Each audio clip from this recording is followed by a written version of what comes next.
Boa noite, meus amigos do Templo Espírita Vicente Paulo. É muito bom estar aqui com vocês mais uma vez para apresentarmos mais um estudo das quartas-feiras. Como vocês já devem ter visto, o tema que nós temos para hoje é a biografia de Vicente de Paulo. E a apresentação será baseada nesse livro, São Vicente de Paulo, uma biografia, da jornalista e escritora Marie-Joëlle Guillaume. Como vocês podem perceber, vai ser a síntese das sínteses dessa obra. Vicente de Paulo nasceu, e quando nós falamos de Vicente de Paulo, a gente lembra que nós estamos falando do mentor da nossa casa, do Templo Espírita Vicente de Paulo. Ele nasceu no ano de 1581, numa aldeia chamada Pouilly, ao sul da França, a sudoeste, mais próximo à fronteira com a Espanha. Filho de Jean de Paul e de Bertrand de Morat. Ele foi o terceiro filho do casal. Ele já tinha 2 filhos, sexo masculino. Depois de Vicente de Paulo viria mais um menino e 2 filhas do casal. Portanto, ele teve 5 irmãos. Seu pai era lavrador, trabalhava ali no campo.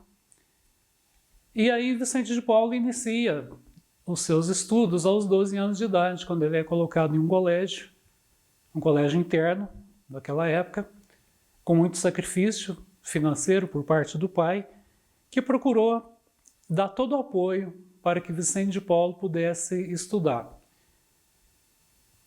Ele vai então iniciar os seus estudos, posteriormente ele vai fazer a universidade, um curso de teologia na Universidade de Toulouse, na França, e parte desses estudos desse período ele fez na Universidade de Saragoça, na Espanha. O estudo de teologia vai do ano 1597 até 1604. Como naquela época não era necessário um curso de teologia para se tornar um sacerdote, um padre, ele é ordenado padre no ano de 1600, com apenas 19 anos de idade. Passado esse período de estudos, que a gente relata brevemente, no ano de 1608, Vicente de Paulo vai até Roma, onde ele dá prosseguimento aos seus estudos, e é nesse período em Roma, em menos de um ano que ele esteve ali, que ele passou a ter contato com a caridade para com os pobres, em 2 hospitais que ele costumava visitar na cidade de Roma. O hospital na Ilha Tiberina, fundada por São João de Deus, no século XVI, e o Hospital dos Padres de Camille de Lelles. Antes mesmo do final de 1608, nosso Vicente de Paulo retorna para a França. Ele vai para a cidade de Paris, onde, de início, ele não vai exercer a atividade como sacerdote. Como ele compartilha o alojamento com um juiz, através da amizade com esse juiz, ele tem contato com alguns oficiais que o apresentam à ex-rainha Margarida, da França, e ele vai ser nomeado o esmoler da rainha, que era aquele encarregado de fazer a distribuição das esmolas que a rainha destinava aos pobres. Isso faz com que diariamente ele faça visita aos pobres no hospital de caridade. Somente no ano de 1612 é que Vicente de Paulo vai assumir a sua primeira paróquia. É que ele realmente vai atuar como sacerdote, que é na cidade de Clichy, a noroeste de Paris, 600 habitantes apenas, uma cidade camponesa, cidade pobre, uma igreja já bem simples, que precisou inclusive ser reconstruída. Levaram 12 anos na reconstrução da igreja. Obviamente, Vicente Paulo deu início a essa reconstrução e outros padres deram continuidade, porque ele não permaneceu todo esse tempo ali. Vicente de Paulo, então, é conhecido como o Senhor Vicente. por todos ali a partir desse momento até o final de sua vida. Era a forma através da qual eles se referiam a Vicente de Paulo. Em 1613 ele passa a atuar também numa outra cidade chamada Montmirail como preceptor na família Gondi. O preceptor era aquele que ia cuidar da instrução e da educação das crianças da família que não eram enviadas para uma escola. Então a instrução era feita em casa. Ali era o casal Philippe Emmanuel de Gondi e sua esposa Françoise Marguerite de Gondi. Esse Philippe Emmanuel, ele era um general das galés, que são aqueles barcos movidos unicamente a remo. Como a partir de 1617 vários fatos se desenrolam simultaneamente na vida de Vicente de Paulo, a gente vai procurar apresentar isso separadamente, tá? Vicente de Paulo permanece algum tempo na residência dos Gondi e de lá ele vai para uma cidade chamada Châtillon-les-Dombes, onde ele dá início a um trabalho na parte da caridade. Ele já havia fundado até então uma confraria da caridade numa cidadezinha próxima a Lyon. E nesse local, que ele permanece por aqui apenas 5 meses, existe uma verdadeira explosão de obras de caridade. Inicia-se então um trabalho mais acentuado de Vicente de Paulo, voltado para a prática da caridade. O objetivo dessas confrarias da caridade era de assistir cultural e espiritualmente aos doentes pobres. Somente aos doentes pobres, aqueles que realmente não tinham condição de cuidar de si mesmos. A referência para esse trabalho é o que ele conheceu em 1608 no Hospital da Caridade de Roma. Quem fazia esse trabalho, né, nesse início, eram as chamadas damas da sociedade, as damas da nobreza, aquelas que tinham um poder econômico maior e que, portanto, poderiam dispor de recursos para auxiliar esses pobres, esses doentes, limitados a 20 integrantes cada grupo. O patrono do trabalho era Nosso Senhor Jesus, a denominação que eles utilizavam como patrono.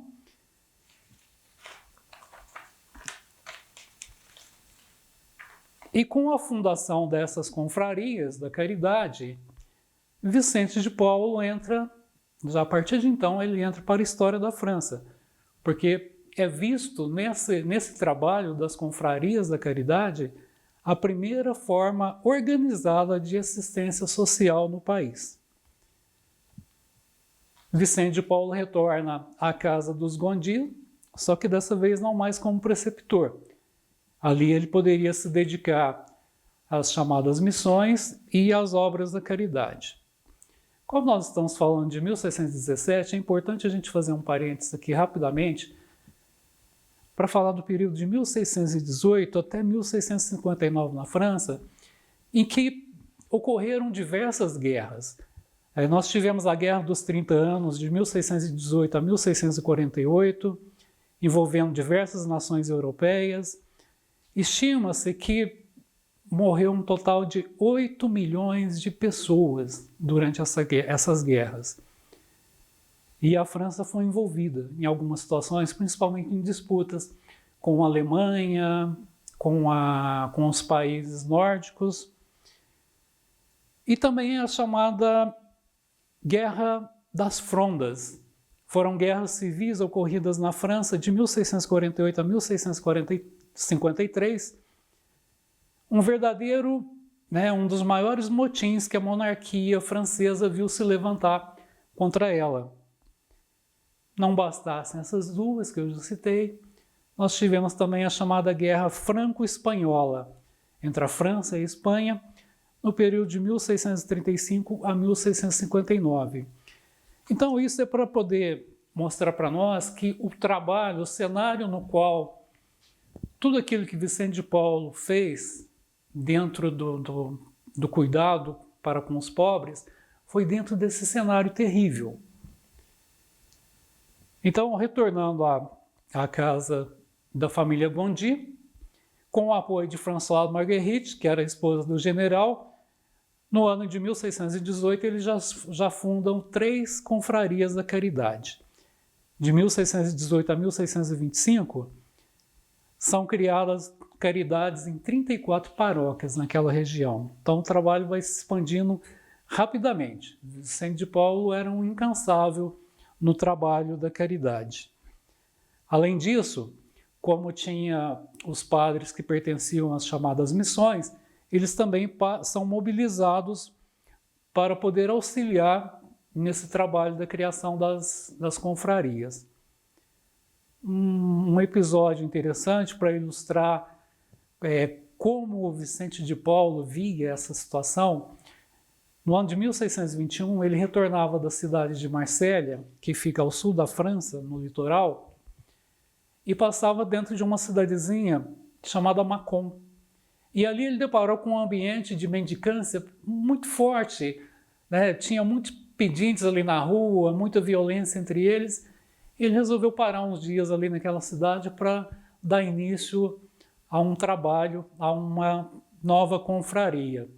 Depois de alguns dias, ele conseguiu mobilizar as autoridades locais e foram fundadas 2 associações para cuidar desses pobres, para ter uma atenção para com eles. Uma era administrada por homens e a outra por mulheres.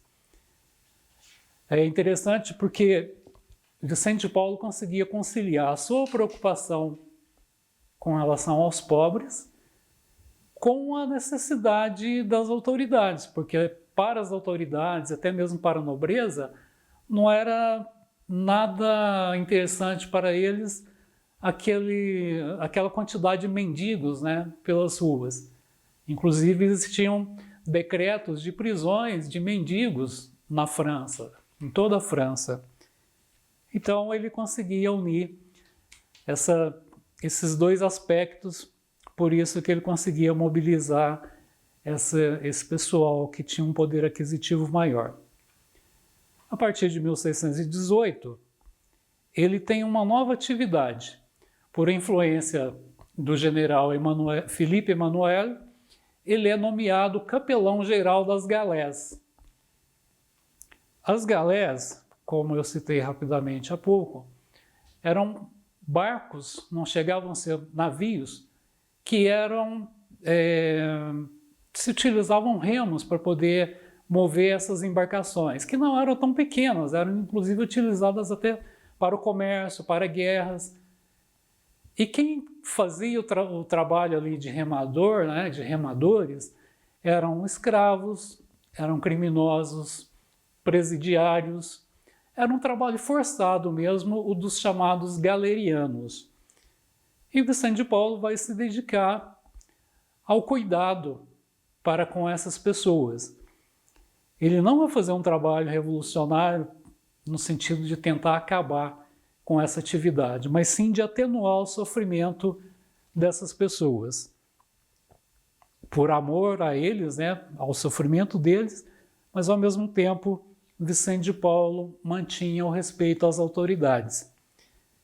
O trabalho dele dá tanto resultado, né, ele consegue contribuir na modificação, na mudança do comportamento desses galerianos, porque eles eram muito revoltados, que ele chega a ser chamado por muitos na França, na época, de encantador de tigres, porque ele conseguia, digamos, domar aquelas feras. Então, a família Gondi foi muito importante na vida de Vicente de Paulo em relação a esse trabalho, com o qual ele se comprometeria pelo resto de sua vida. Entre 1623 e 1625, Vicente de Paulo conhece uma personagem importantíssima em sua vida, no trabalho da caridade, chamada Louise Marillac.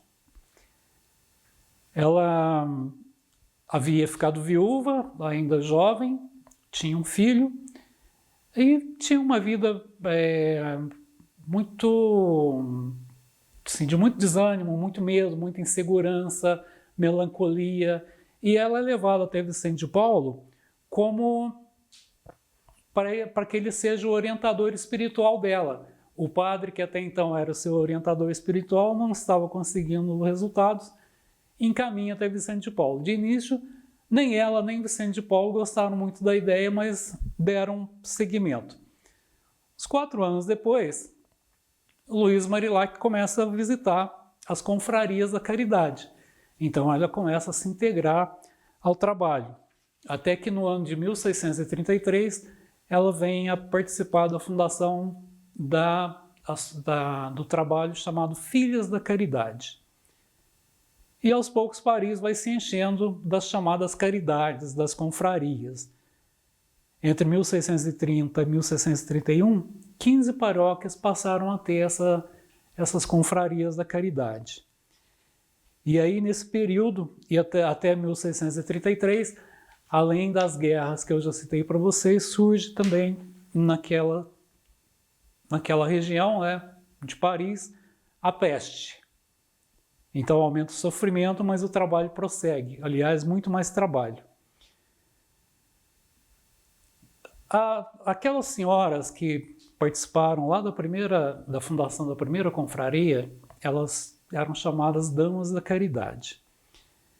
E existia um trabalho em Paris das Damas da Caridade de São Salvador que Vicente de Paulo descobre que elas estavam encaminhando as suas criadas para fazer o trabalho de assistência aos pobres. O que foi uma situação, um episódio bastante desagradável para Vicente de Paulo. Mas nesse mesmo momento surge na vida dele uma jovem chamada Marguerite Nazot, que era pobre, era muito simples e que se apresenta a Vicente de Paulo propondo fazer aquele trabalho mais pesado, aquele trabalho com o qual as damas não estavam acostumadas, porque visitar doentes pobres naquela época, devido às precárias condições sanitárias, era ter que entrar numa casa toda suja, onde às vezes tinha até fezes pelo chão, aquele ambiente, né? Então precisavam de pessoas que se dispusessem a fazer isso. Então Marguerite e outras moças ficaram sob a orientação de Luiz Marilac, e Marguerite, inclusive, no ano de 1633, ela desencarna vítima da peste. Na sequência, havia em Paris a chamada Casa de São Lázaro, onde já existiam algumas obras de caridade, não tão desenvolvidas quanto aquelas criadas por Vicente de Paulo. E essa Casa de São Lázaro, que na verdade não era uma casa, era uma propriedade enorme, né? Uma verdadeira fazenda, ela é oferecida, mas Vicente de Paulo recusa inicialmente, porque ele achava que, diante dos votos de pobreza que ele havia feito anteriormente, que não era coerente ele estar de posse, não no sentido de ser o proprietário, mas de tomar conta de algo tão grandioso. Pediu 6 meses para pensar, mas depois ele foi convencido a aceitar, porque ele viu que ali, naquele local, já existiam algumas pessoas que moravam pobres, doentes, e que mexeram muito com o coração, com os sentimentos dele.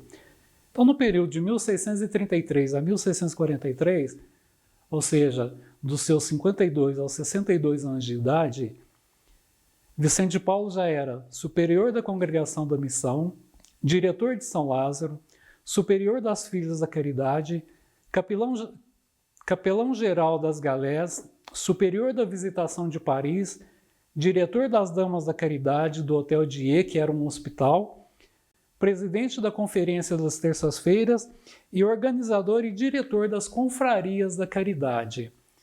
A autora do livro vai se referir a ele como um verdadeiro orquestra da caridade, pela quantidade de trabalhos que ele desenvolvia. Nos 10 anos seguintes, esse leque de atividades amplia completamente, e é por isso que a autora do livro atribui a ele o título de Maestro da Caridade.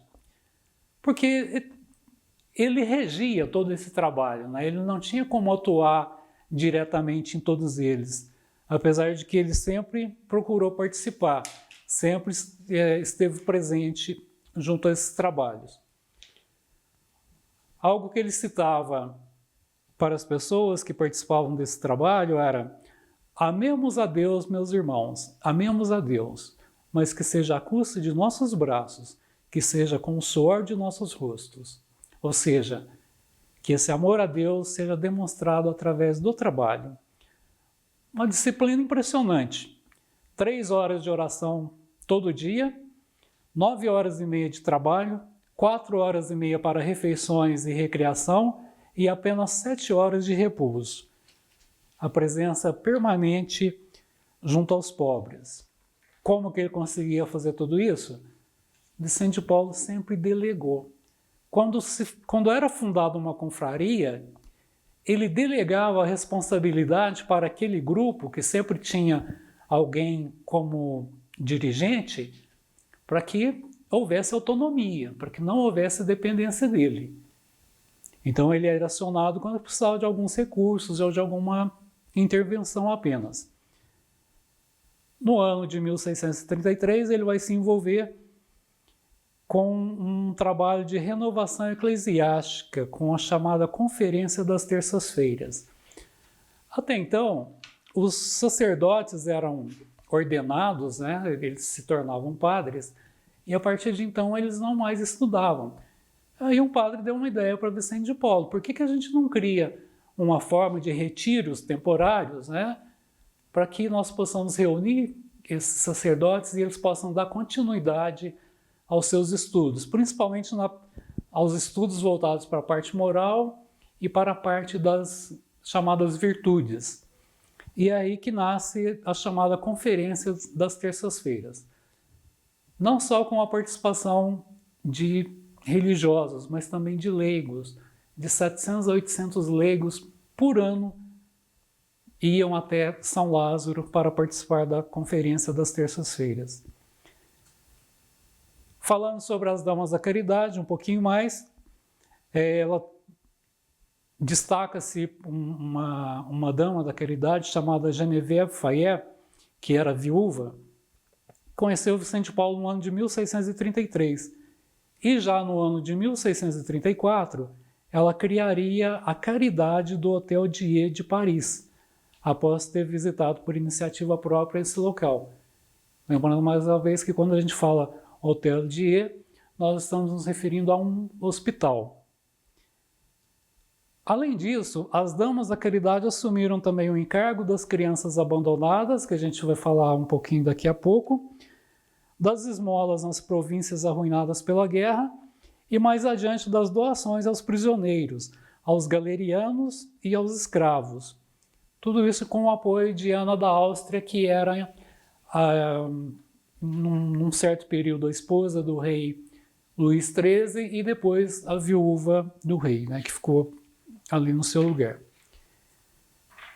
Vicente de Paulo dizia para essas damas da caridade que o trabalho delas consistia muito em conseguir recursos materiais para essas obras. Ah, minhas senhoras, se todos esses bens viessem a se desfazer em suas mãos, seria motivo de grande dor, se elas não dedicassem aqueles bens, não destinassem à caridade. Que leva a gente a pensar hoje em relação ao nosso supérfluo, né? A nossa preocupação, a nossa dedicação em relação ao supérfluo nas nossas vidas, quanta dor isso tem causado em relação àqueles que necessitam, aqueles que não têm com que se manter. Uma outra dama da caridade, Marie Lumag, ela fundou em 1630 uma obra chamada Filhas da Providência. Como existiam as guerras e muita pobreza, era natural que as jovenzinhas pobres, muito cedo elas tivessem uma tendência de entrar para a prostituição, como uma forma de conseguir sustento para elas e para suas famílias. Então esse trabalho, Filhas da Providência, visava acolher essas jovens, para que elas não entrassem na prostituição. Não só elas. Essa Marie Lumag, ela ia disfarçada aos ambientes em que essas mocinhas já haviam entrado para a prostituição, tentar tirá-las dali e levá-las para essa obra Filhas da Providência. Era um trabalho belíssimo. Das Filhas da Caridade, o destaque em termos de liderança foi Louise Marillac, que eu citei há pouco que era viúva, mas enquanto solteira ela estudou num convento, então ela tinha formação em filosofia, em pintura,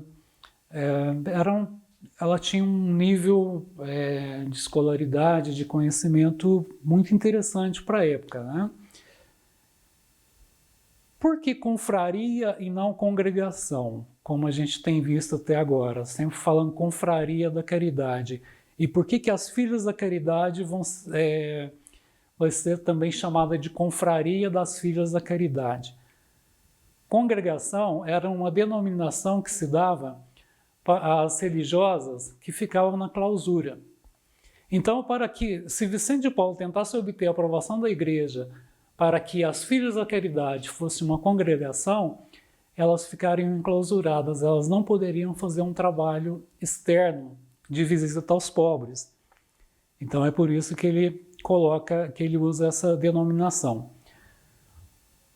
Um episódio marcante é com uma filha da caridade chamada Barbie Angibust, que dirigiu várias obras. Certa feita, uma marquesa, a Marquesa Combalé, ela gostava muito dessa Barbie, dessa moça, e aí ela pediu a Vicente de Paulo que ela fosse viver na casa dela, para trabalhar para ela, para ser uma criada dela. Houve uma certa resistência, mas por insistência dessa marquesa, como ela contribuía muito com as obras, permitiu-se que ela conversasse então diretamente com a jovem. A resposta da moça: Senhora, deixei a casa de meus pais para servir aos pobres, e a senhora é uma grande dama, poderosa e rica. Se fosse pobre, senhora, de bom grado haveria de lhe servir. Pouco depois, Vicente de Paulo diria o seguinte a Louise de Marillac sobre esse episódio: nem pode imaginar a coragem que isso me deu para a caridade, de ver aquela jovem recusar a esse convite para ter uma vida bem mais confortável do que ela tinha no trabalho que ela fazia. Em 1640, novamente a peste assola Paris, não só Paris, mas também a região central e oeste da França. Como o trabalho aumentou muito, Vicente de Paulo mostra para elas que era necessário trocar a oração pelo trabalho, os momentos de oração. E aí ele vai dizer o seguinte: mas elas haverão de se lembrar que é necessário preferir sempre as suas práticas de devoção, o atendimento aos pobres e outros trabalhos, quando a necessidade e a obediência as convocar, sabendo que dessa forma deixam Deus por Deus. Ou seja, a oração era para Deus, mas o trabalho voltado para os pobres também eram para Deus e de uma importância maior naquele momento. Mais uma obra que nós vamos procurar citar rapidamente, a obra das Crianças Abandonadas, que teve início em 1636. Vale destacar que no século anterior já existia um trabalho nessa linha em Paris. Só que, o que acontecia naquele cenário? As crianças, né, daquelas mulheres que não tinham condição de criar o seu filho, ou que então eram filhos bastardos, elas deixavam o bebê na porta de Notre Dame, da catedral. E ali existia um trabalho chamado As Fraldas. Esse trabalho era uma caridade pública, né, para com essas crianças, mas uma criança que era abandonada ali, que era recolhida, ela ficava sob a responsabilidade de 5 pessoas distintas, 5 famílias diferentes. Ou seja, não havia um responsável direto. Então era um trabalho que era feito mais ou menos. Por isso, Vicente de Paulo conclama as damas da caridade a uma nova tarefa. Naquele período anterior, vale destacar que algumas crianças, alguns bebês eram inclusive vendidos para os mendigos. Eles quebravam os bracinhos ou as perninhas do bebê para poder utilizar a criança naquela condição nos seus pedidos de esmola, para ver a situação triste que era em relação a esses bebês, a essas crianças abandonadas. Então, com muita dificuldade, tendo Luiz Marilac à frente, tem início esse trabalho voltado para as crianças abandonadas em 1638, com dificuldade de toda sorte. Naquela época, era estabelecido que os militares, os soldados do rei, eles poderiam requisitar, na casa de qualquer pessoa, eles poderiam requisitar um compartimento, um cômodo ali para hospedagem, né? Então, eles tentaram obter espaço nesses locais. Quem que morava ali cuidando dessas crianças? As filhas da caridade. Não podia permitir que esses soldados ficassem ali junto com aquelas jovens, né, vulneráveis, mais frágeis, né, que elas poderiam sofrer muito com isso em virtude do comportamento instintivo por parte desses militares. Então, até com relação a esse tipo de coisa, Vicente de Paulo teve que lutar para conseguir que naquele local não haveria alojamento para os soldados. Vicente de Paulo vai dizer nessa época: nada é certo quando depende dos grandes. Tamanha a dificuldade que eles tiveram para conseguir dar andamento nessa obra das crianças abandonadas. Somente a partir de janeiro de 1640 é que todas as crianças abandonadas passaram a ser recebidas nesses locais. É uma obra que mobiliza a Casa de São Lázaro, porque ali tinha os padres que faziam parte da missão, e dali partiam recursos para poder alimentar essas crianças. Envolve as filhas da caridade, que trabalhavam diretamente no cuidado desses pequenos, e as damas que forneciam os recursos, né, que angariavam recursos junto à sociedade parisiense. Vicente de Paulo tinha uma preocupação extrema com a higiene e a proteção da saúde. Tanto é que um médico do século XIX cita Vicente de Paulo como se ele tivesse uma verdadeira vocação médica, embora ele não tivesse sido médico. Esse médico chamado Gaston de Parturier, ele vai dizer que ele viu no regulamento criado por Vicente de Paulo para a obra das crianças abandonadas um autêntico código de higiene infantil. Nas doenças contagiosas, eram separadas em 3 grupos as crianças. Um grupo daquelas que estavam sãs, um grupo das que estavam enfermas e um grupo daquelas que eram suspeitas de estarem com a enfermidade. Cuidado que já existia naquela época e hoje a gente ainda vê muitas pessoas com resistência dentro da situação que nós estamos passando, que é a da pandemia. Em 1654, essas casas onde ficavam as crianças passam a receber todas as crianças nascidas na maternidade do Hotel Dieu, que era o hospital. Ou seja, quando a mulher dava à luz no hospital e não podia criar, ela não precisava ter o trabalho de levar a criança, de deixar em algum lugar. Dali a criança já era encaminhada para as obras. Então a autora do livro vai dizer que está lançada as bases da moderna assistência social pública na França e na humanidade.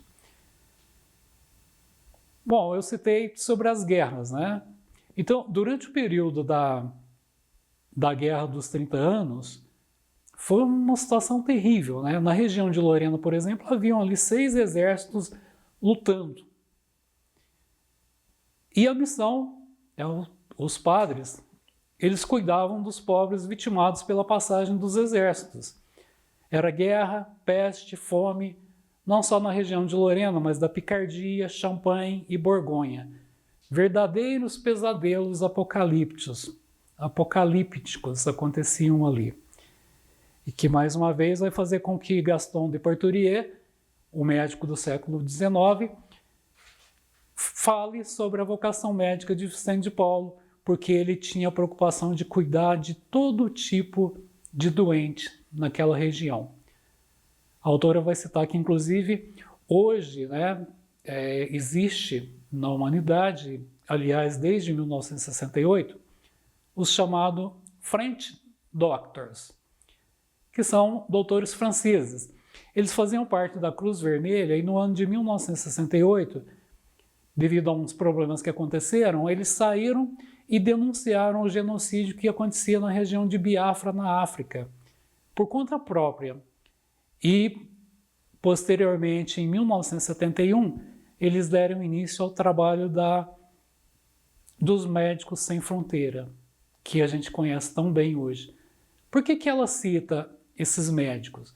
Porque ela vai dizer que, séculos depois, mesmo esses médicos não tendo religião, muitos deles, é como se o DNA de Vicente de Paulo, aquela preocupação daquela época, tivesse permeado ao longo de todos esses anos, inspirando o trabalho desses médicos. Devido à situação das guerras, Vicente de Paulo restringe a alimentação em São Lázaro. Inicialmente, ele reduz uma refeição daqueles que viviam ali. Lembrando que são religiosos que viviam ali em São Lázaro. Posteriormente, ele vai fazer com que eles comam apenas um pedaço de pão preto por dia, para poder destinar os recursos para a região afetada pelas guerras. Rigor na gestão das damas do Hotel Dieu e a fome, logicamente, leva à proliferação de enfermidades. Era preciso cuidar dos pobres visíveis e dos pobres envergonhados, que eram aqueles que tinham vergonha de pedir. Principalmente aqueles que até então tinham propriedades que foram devastadas pela guerra e que ficaram na miséria também. Eles tinham vergonha de se apresentar como necessitados. Mas o trabalho de Vicente de Paulo, das Filhas da Caridade, desses missionários, ia ao encontro dessas pessoas. Assim como daquelas mulheres, das chamadas freiras, que viviam na clausura, como as carmelitas, viviam fechadas nos conventos, e como elas não recebiam mais doações nesse período devido à guerra, elas estavam também sofrendo com a fome. Então elas também foram atendidas pelos trabalhos desenvolvidos por Vicente de Paulo, pelas Filhas da Caridade, pelas Damas da Caridade. Com o êxodo de pessoas, dessas regiões para Paris, a situação ali na cidade foi ficando cada vez pior.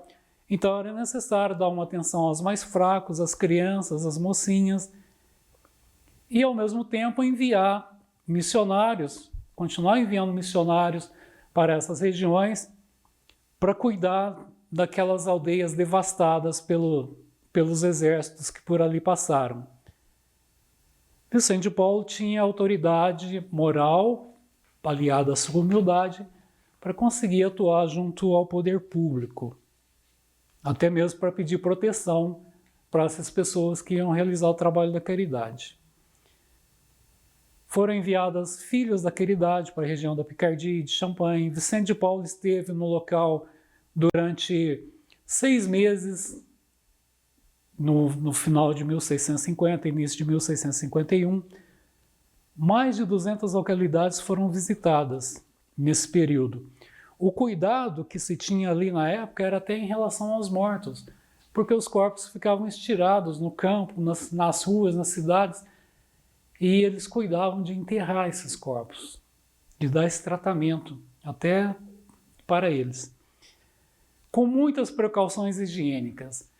Retirados os corpos nas ruas, eles varriam as ruas, ainda batiam nas portas das casas avisando que eles estavam varrendo as ruas.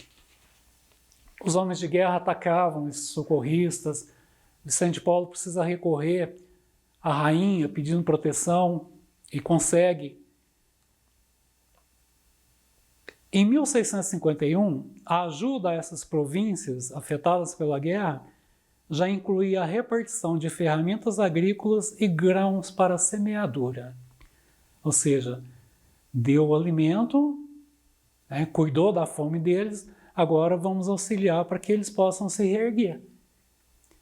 Em 1659, a ajuda também aos mais pobres que não tinham terras, para que eles pudessem estruturar suas vidas ou reestruturar.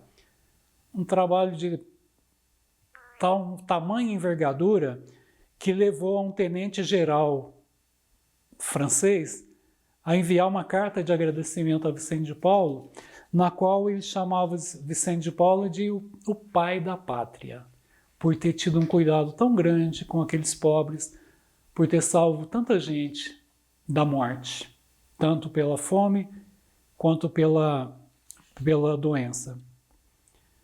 Outro trabalho desenvolvido por Vicente de Paulo foi no chamado Conselho da Consciência, no período de 1643 a 1652. Esse era um trabalho junto à rainha, junto à monarquia. Era um trabalho em que Vicente de Paulo participava de reuniões com a rainha e com aqueles que faziam parte do conselho. Ele não era o diretor, era um outro que cuidava disso, que tinha como função um magistério moral no seio da igreja. Havia um envolvimento muito grande, entre igreja e monarquia.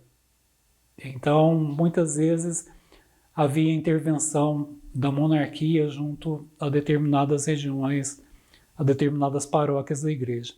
Como Vicente de Paulo conhecia muitos padres formados nas missões, em São Lázaro, ele muitas vezes indicava, a pedido da rainha, a pedido da monarquia, sacerdotes para determinadas paróquias.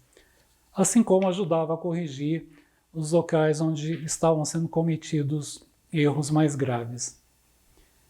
Em 1649, aos 68 anos de idade, Vicente de Paulo sofre um acidente, ele cai do seu cavalo e a partir de então ele não consegue mais montar para poder fazer todos esses percursos que ele fazia pela França. E aí eles fornecem para ele uma carruagem para ele poder se locomover e ele chamava essa carruagem de Minha Vergonha, porque a ele não agradava ter que usar esse tipo de veículo. Destaca-se também que nesse período, em meio a essas guerras, a peste, a fome, 14 a 15 mil sopas eram servidas diariamente em Paris, não só através das obras de Vicente Paulo, mas também de outras obras que já existiam na cidade. O trabalho de Vicente Paulo não se restringiu à França. Na parte das missões, ele enviou missionários para a Itália, em Roma, Gênova, Turim, na região da Córcega, enviou para a Irlanda, local em que eles sofreram muitas perseguições, até massacres, porque a Irlanda era um país predominantemente protestante. Para a Escócia, para a Polônia, a pedido da rainha de lá. Nesse período também lá houve fome e peste. Ele enviou missionários para a ilha de Madagascar, na África. Era uma viagem de 6 meses, em que muitas vezes o missionário não chegava até lá, devido aos naufrágios. Outros que chegaram foram vítimas das chamadas doenças do clima, porque eram europeus e iam viver numa região de clima muito quente e acabavam ficando enfermos e até falecendo. E ele envia também missionários para a região da Barbária, no norte da África, onde predominava a religião muçulmana. Esses missionários, a exemplo do que Vicente Paulo fez lá na sua juventude, cuidavam da atenção espiritual para com os escravos. Últimos anos de vida de Vicente de Paulo. Com 72 anos de idade, em 1653, ele vai em missão ao campo, numa localidade. Então, com 72 anos, ele ainda está se dedicando a esse trabalho. Acontece a perda de 2 fazendas lá que eram de São Lázaro. Os herdeiros daqueles que haviam transferido a propriedade para São Lázaro, doado, eles entram na justiça requerendo os direitos, e Vicente de Paulo resolve não brigar por isso. Poucos dias depois ele recebe uma doação equivalente ao valor das fazendas das quais ele abriu mão de lutar por elas na justiça. Havia um cenário de crianças pequenas e velhos, pobres, carentes, entregues à mendicância devido à debilidade física deles, isso em Paris. O que leva Vicente de Paulo e Louise à ideia de fundar um asilo para idosos.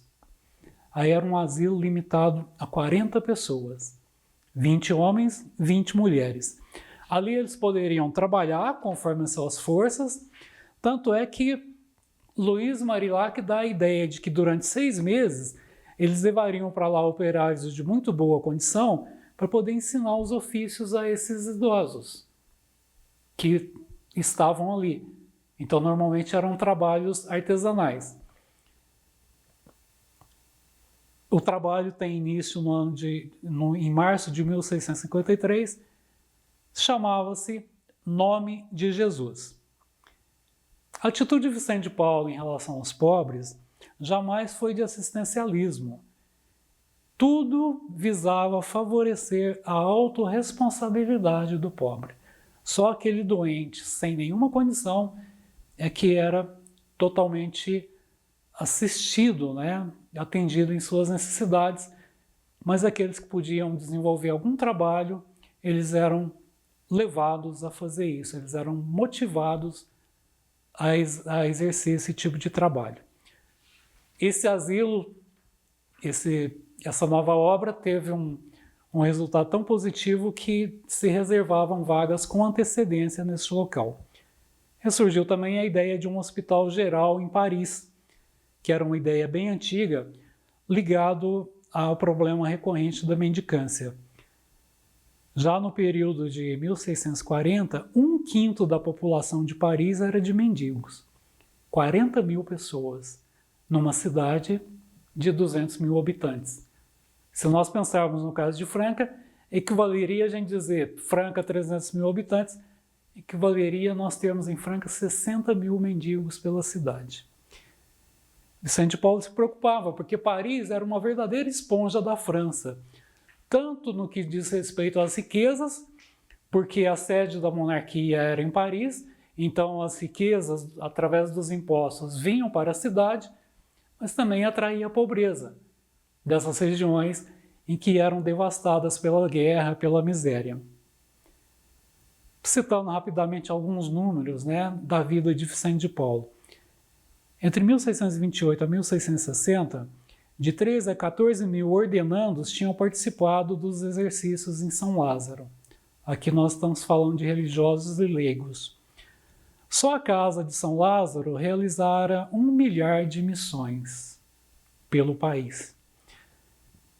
20 mil retirandos teriam sido hospedados em São Lázaro e numa outra obra chamada Os Bons Meninos.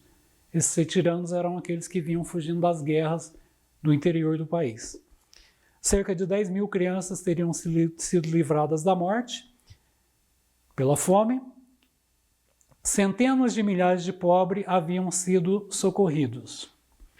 E aí nós entramos nos últimos momentos da vida de Vicente de Paulo. Em 1656, fortes ataques de febre e inchaço nas pernas, até a altura dos joelhos, o deixaram muito debilitado. Ele tinha um problema nas pernas desde o primeiro momento em que ele esteve lá na família Gondi, 1616, 17 aproximadamente. Então, desde 1649, ele nunca mais havia voltado a montar, devido àquele acidente que eu citei para vocês. No início de 1658, ele sofre um acidente com a carruagem, que perde uma roda, ele cai, bate a cabeça, e aí a situação dele de saúde se agrava. Ao longo de 1659, feridas purulentas se abrem em suas pernas, ele passa a ter violentos distúrbios urinários, e já há muitos anos que Vicente de Paulo sequer consegue dormir, devido à sua condição de saúde. A partir dos primeiros meses de 1660, ele não tem mais condições de deixar o segundo andar de São Lázaro. Ele não conseguia nem descer para rezar a missa na capela. O que ele faz? Existia uma capelinha da enfermaria, ele vai até lá inicialmente de muletas e depois, nos últimos dias de sua vida, eles tinham que carregá-lo numa cadeira. Ainda assim, ele mantinha uma constância nas poucas atividades que ele conseguia desenvolver. Ainda assim, ele abençoava a todos aqueles que o procuravam. E aí, já com essa idade, né, Vicente de Paulo estava ali com seus 79 anos, o que era bastante idade para aquela época, né, em que a expectativa de vida era muito abaixo disso. As pessoas que ele mais ama vão deixando a cena, vão desencarnando. Aqueles grandes amigos seus que eram religiosos, até que em março de 1660 vem o golpe maior, a partida para o plano espiritual de Luiz Marillac. Durante um certo período, no final de suas vidas, eles não conseguiam mais se ver. Tanto é que Vicente de Paulo escreve, manda um recado para ela uma vez. A senhora vai à frente, logo irei ao seu encontro no céu. Após o desencarne de Luiz de Marillac, que esteve sempre junto dele nas suas obras desde 1625, quando eles se conheceram, ele escreve, como se ele estivesse falando com Deus. Senhor, quereis que falemos de vossa servidora? E aí tem várias palavras, e ele finaliza, tendes no céu uma mãe que tem muito crédito.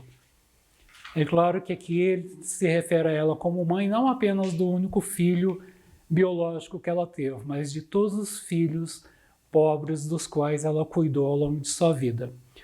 Luiz Marillac vem a ser canonizada pela Igreja Católica no ano de 1934. Ela é considerada a protetora dos assistentes sociais. A gente não precisa explicar por quê, né? Depois a gente conhecer o trabalho que ela realizou ao lado de Vicente de Paulo. Vicente de Paulo, ele desencarna em setembro do ano de 1660 e ele foi canonizado pela Igreja em junho de 1737. Monsenhor Fléchier, bispo de Nimes, escreveu em 1705 sobre Vicente de Paulo. Assim foi Vicente, nascido para grandes coisas, ou melhor, para remediar grandes males. Só acrescentando uma informação, nós sabemos que a Sociedade São Vicente de Paulo, que nós temos espalhado pelo mundo todo, tem origem naquela época, né? Nesses trabalhos que nós citamos aqui nessa apresentação. Então a autora vai citar que no ano de 2012, haviam espalhados pelo planeta 800 mil voluntários dedicados a essas sociedades, em quase 150 países. E tem também a Associação Internacional da Caridade, que é executado somente por mulheres. Mais de 200 mil voluntárias pelo planeta. 6 mil equipes em 52 países. Elas têm como objetivo desenvolver a corresponsabilidade social. Meus irmãos, é uma pena a gente ter que pular tantos fatos na vida de Vicente de Paulo para poder trazer esse resumo para vocês. A gente fica com o coração apertado, querendo contar mais detalhes, mais situações que são emocionantes, que são encantadoras. Então, como eu disse no início, essa é uma síntese das sínteses da vida de Vicente de Paulo. Nós nem vamos citar aqui a participação de Vicente de Paulo dentro da doutrina espírita a partir de O Livro dos Espíritos. Isso fica para uma outra oportunidade. Que nós tenhamos em mente a grande responsabilidade que todos nós, que fazemos parte do Templo Espírita Vicente de Paulo, carregamos, tendo Vicente de Paulo como mentor da nossa instituição. Que a vida dele possa nos servir de exemplo para que nós possamos conseguir fazer que seja um pouco mais em relação àquilo que nós temos feito até então. Muito obrigado por podermos contar com todos vocês aqui nesse momento. Que Vicente de Paulo nos inspire, que ele nos ilumine e que a sua enorme falange de espíritos, trabalhadores do bem, possa também nos acompanhar, possa estar conosco na nossa caminhada dentro do nosso processo evolutivo. Que Jesus nos ampare hoje e sempre. Muita paz a todos nós. Muito obrigado.